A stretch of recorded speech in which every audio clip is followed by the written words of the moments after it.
amakanisa gari hansi y'uburisa bwa Mugarsia ho muri Mutumo, All Saints Rugarama, Komuyaga na St Peters Mugarsia nibo bayigita hamwe okuja kuziciro cya Mariamo nko burisa kanyakire amakanisa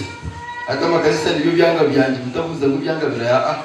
Evyona byabiye bembirum omurisa wa Mugarsia Leven leo byatwena wakwatanza na bebembezi ba Mothers Union bete ba President abatasia abakazi mu kigombe cya Mothers Union ndikire ji okuba babimba umutugu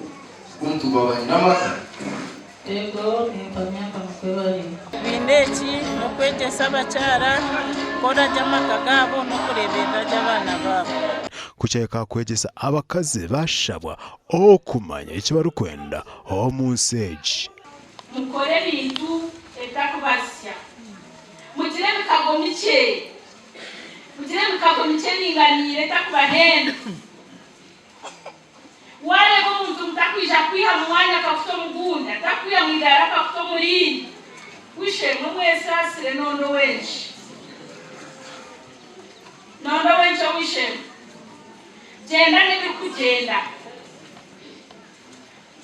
bariya nabo babine kategori yabo nabo bisha kweronda baraba okubarasemusyana abakazi abariyansi y'ikigombe cya Mothers Union basharamo okwekoramo murumo batandika kwerundana musente bombeki amaju agarengere okubatahiza abekyetengo cyabo no kombeka amaduka kandi no murumo gubagubarire okuhezaho miliyoni 16 omusente za Uganda ndeza abazire korra abana mu kigo cy'ikurisitayo no kutumira abaganga abantu bamuhereza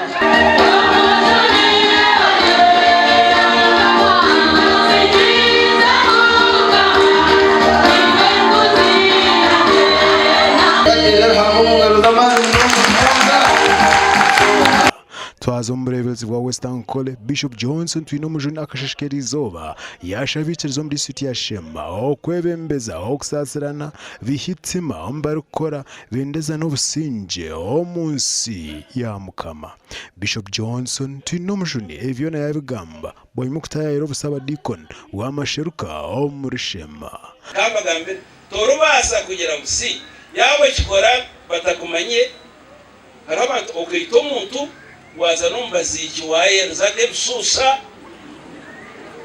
tero rakimanyire ngo ni wamwitire kavugambe na hata horto ineki